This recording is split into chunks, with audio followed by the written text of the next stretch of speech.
নমস্কাৰ, আপুনি চাই আছে খেতিৰ দিহা। আমাৰ অসমখন কৃষি প্ৰধান ৰাজ্য বুলি কোৱা হয় যদিও আমাৰ অসম কৃষিৰ ক্ষেত্ৰত এতিয়াও আত্মনিৰ্ভৰশীল হ'ব পৰা নাই। আমাৰ অসমখনক কৃষিৰ দিশত এটা নতুন মাত্ৰা দিবলৈ আমাৰ এক ক্ষুদ্ৰ প্ৰয়াস। আমি ইয়াত অসমত কৰিব পৰা সকলো খেতিৰ বিষয়ে এবিধ-এবিধকৈ আলোচনা কৰিম। আজি আমি এই ভিডিঅ'টোত নাৰিকল খেতিৰ ওপৰত আলোচনা কৰিম।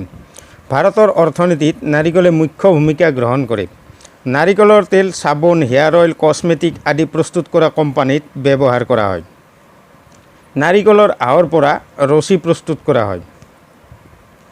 নাৰিকলৰ উন্নত জাতসমূহ: Assam tall, T/D hybrid, Bengal selected, Bengal Hazari, Kamrupa, Laccadive ordinary, Andaman ordinary, Philippines, Java ইত্যাদিবোৰ হ'ল নাৰিকলৰ উন্নত জাত।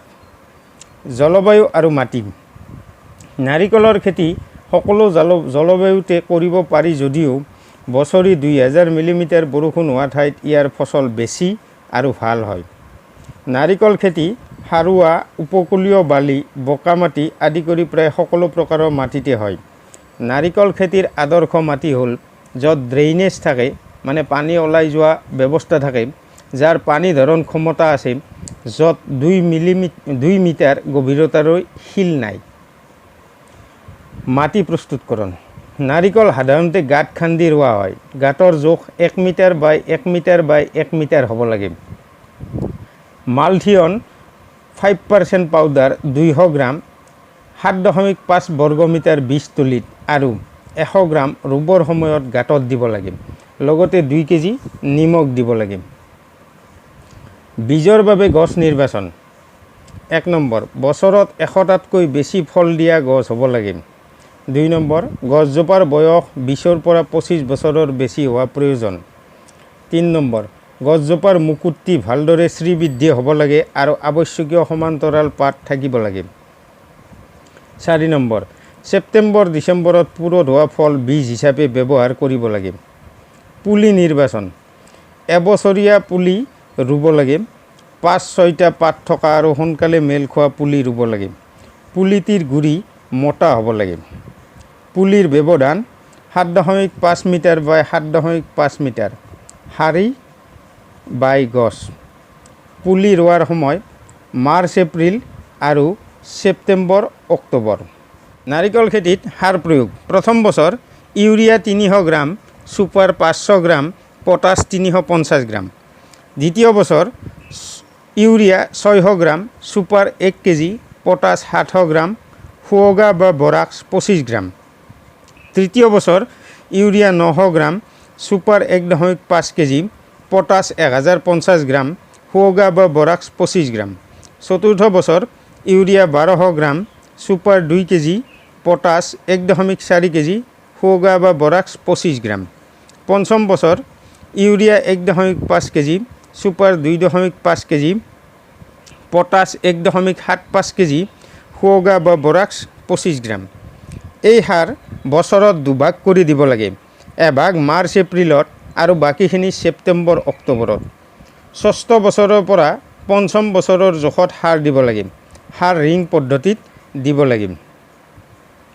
উৎপাদন: 80টাৰ পৰা 100টাৰ ফল প্ৰতিজোপা গছৰ পৰা বছৰেকত আমি উৎপাদন লাভ কৰিব পাৰোঁ। শস্য ৰক্ষা: পৰুৱা: মাল্থিয়ন 5% পাউডাৰ 200 গ্ৰাম 7.5 বৰ্গমিটাৰ বীজতলীত আৰু 100 গ্ৰাম ৰুবৰ সময়ত গাঁতত দিব লাগে। মুকুট পচা বেমাৰ: গছজোপাৰ পৰা 3 ফুট দূৰৈত ৰিং পদ্ধতিত 25 গ্ৰাম শুৱগা প্ৰয়োগ কৰিব। দ্বিতীয়বাৰ প্ৰয়োগ কৰিব লাগে প্ৰথমবাৰ প্ৰয়োগ কৰাৰ 3 মাহৰ পিছত। গা-গছ ফোফলা হোৱা বেমাৰ: পচা অংশখিনি সম্পূৰ্ণকৈ কাটি পেলাওক। এতিয়া কটা অংশত আলকাতৰা ৰং দিয়ক। বেছিকৈ কাটি পেলাবলগীয়া হ'লে আলকাতৰাৰে ৰং সনাৰ পিছত চিমেণ্টেৰে প্লাষ্টাৰ কৰিব লাগে যাতে গছজোপা সবল হৈ থাকে। গেনডাৰ্মা বেমাৰ: এই বেমাৰটো নিৰাময় কৰিবলৈ টান, কিন্তু সময়মতে গছজোপাক প্ৰতিপালন কৰিলে এই বেমাৰ হ'বলৈ নাপায়। প্ৰতিৰোধী ব্যৱস্থা হিচাপে তলত উল্লেখ কৰা ব্যৱস্থাসমূহ কৰিব পৰা যায়: পানী ওলাই যোৱাৰ ব্যৱস্থা কৰা, গছজোপাৰ বাবে প্ৰয়োজনীয় সাৰ পানী সময়মতে যোগান ধৰা। বেমাৰৰ লক্ষণ দেখা পোৱাৰ লগে লগে বেমাৰী গছজোপাক অন্য গছৰ পৰা আঁতৰাই ৰাখিব লাগে। এই ক্ষেত্ৰত বেমাৰী গছজোপাৰ পৰা 3 ফুট দূৰত 2 ফুট দ আৰু 1 ফুট বহলৰ গাঁত চাৰিওফালে খান্দিব লাগে। এই গাঁতটোত 0.2% হাৰত কেফটাফ স্প্ৰে কৰিব লাগে। 7 কেজি নিমৰ খলিহৈ প্ৰতিজোপা গছত প্ৰয়োগ কৰিব লাগে। প্ৰতিজোপা গছৰ 1.5 পৰা 2.0 কেজি গন্ধক প্ৰয়োগ কৰিব লাগে। বেমাৰৰ লক্ষণ দেখাৰ লগে লগে কেফটাফ 0.3 হাৰত বা ভিটাভেক্স 0.2% হাৰত স্প্ৰে কৰিব লাগে। নাৰিকল গছৰ শাৰীৰ মাজত কলগছ ৰুই দিব লাগে। ফল পচা বেমাৰ আক্ৰান্ত অংশ পৰিষ্কাৰ কৰি 1% বৰদোৱা মিশ্ৰণ প্ৰয়োগ কৰিব লাগে। নাৰিকল খেতিৰ বাবে ইমানখিনিয়েই। যদি আপোনালোকে ভিডিঅ'টো চাই ভাল পাইছে তেন্তে লাইক শ্বেয়াৰ আৰু ছাবস্ক্ৰাইব কৰিবলৈ নাপাহৰিব। জয় আই অসম। ধন্যবাদ।